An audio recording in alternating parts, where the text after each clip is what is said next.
So Mahomes came out and said, "I'm going to do whatever it takes to win, whether that's passing for a lot of yards or not passing for a lot of yards." So we've seen Kansas City win in a number of different ways. How do you think that the offense or the Chiefs need to look in order to succeed this year?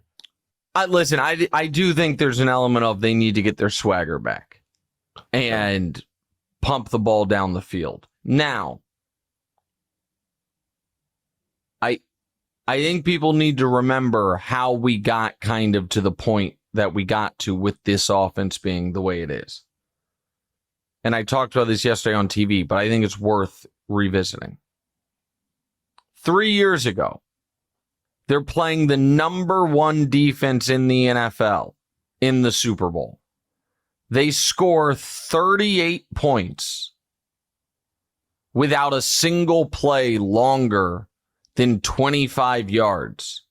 And the longest play of the game is a Mahomes scramble. The very next year, they come back.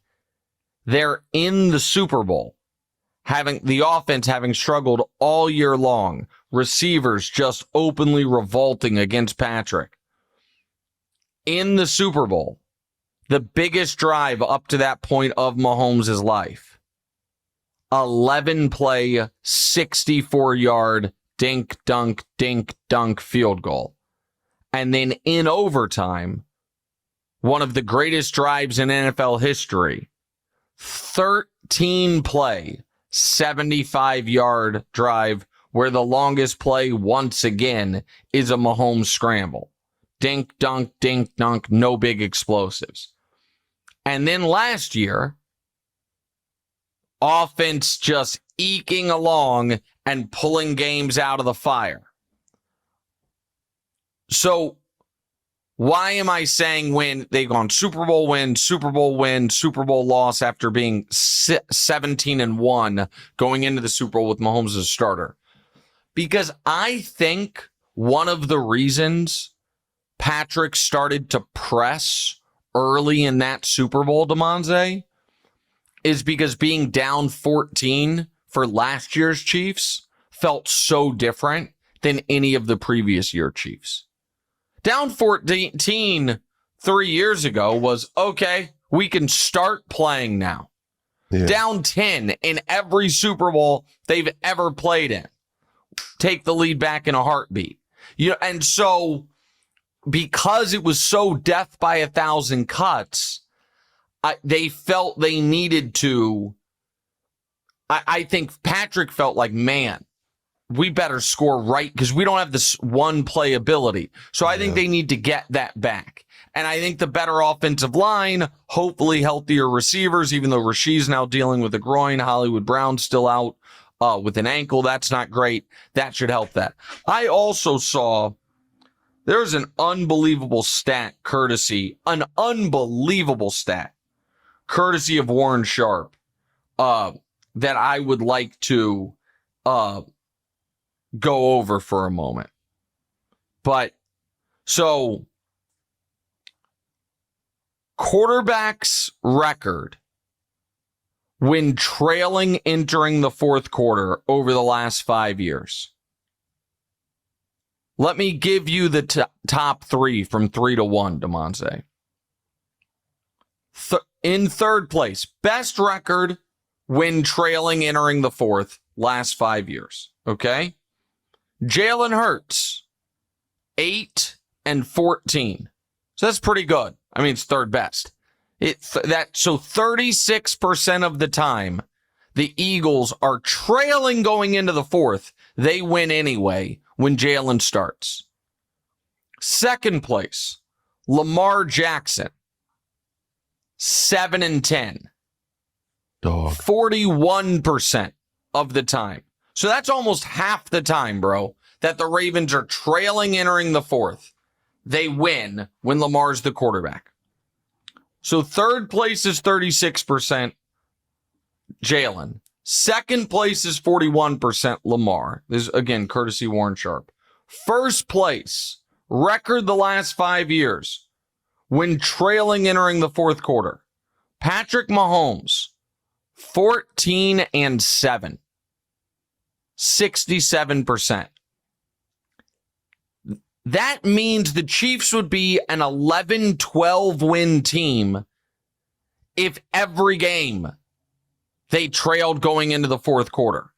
And the other, like, CJ DeMonze is 1, 2, 3, 4, 5, 6, 7. He's 8th on this list. 2-10, 20%. Josh Allen is above average. 3-14, 18%. Joe Burrow, 4-23, 15%. Brock Purdy, 1-10, 9%. Like, so I say that for this reason. It's understandable that the Chiefs kind of carry themselves like, we'll figure it out. But it's harder to do that after you just got your teeth kicked in the Super Bowl. Yeah. And that is, they need to, go ahead, DeMonte. What'd you say? Yeah. Week 1. And I think Josh Simmons, the rookie left tackle, and Xavier Worthy's ascension is going to help that quite a bit. By the way, the Madden ratings for this year, Xavier Worthy a higher rating than Marvin Harrison Jr. and Rome Odunze. Two top 10. Now, just barely, but still, like, that is the highest rated rookie receivers were Neighbors, then Brian Thomas, then Xavier Worthy. So, yeah, I do think they need to bring back, as Brew would call it, the light show a bit. And I'm optimistic that they can. All right, let's talk a little more Chiefs before we get some other stuff. Andy Reid's been hyping up your guy, Travis Kelce. He's saying that he's calling him svelte, saying he looks 20. He's all slender. A year ago, you said Travis Kelce's got about 8 more good games in him. Great games, not good. Sorry. He's got 8 great games left in him. Has that number changed since, like, what would he have now at this time? Well, going into this year. Yeah, so I felt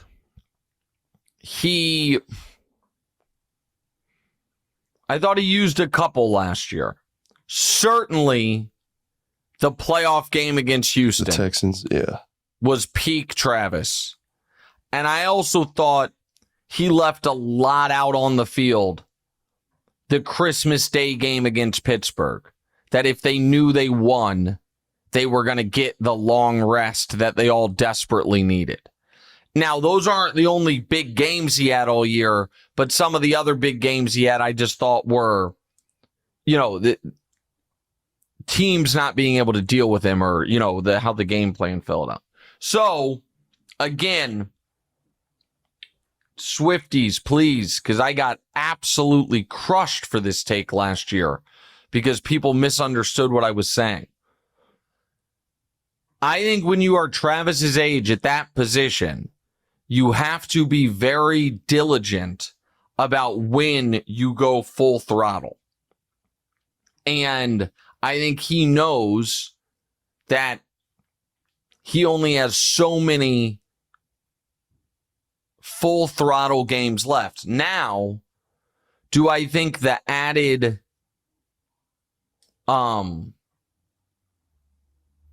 chip on his shoulder for the fact that he didn't play up to his standard, he said last year, and the way they got their ass kicked in the Super Bowl, and the fact that he shed some weight, had probably a better offseason, maybe replenish some of those games, that game count? Yeah. I've got to see him in week 1 to give this a real answer, but I'm going to go out on a limb and say this. I think Travis this year will once again be one of the 3 most impactful players at his position. I think Travis and Brock Bowers, and then maybe Kittle, maybe Laporta, maybe the kid in Arizona are the other candidates. But I think Travis and Brock Bowers are going to be up there. And I think Travis is, especially because teams are going to have to respect the deep ball more this year. he's going to have a lot more room to work with over that intermediate middle where he wants to.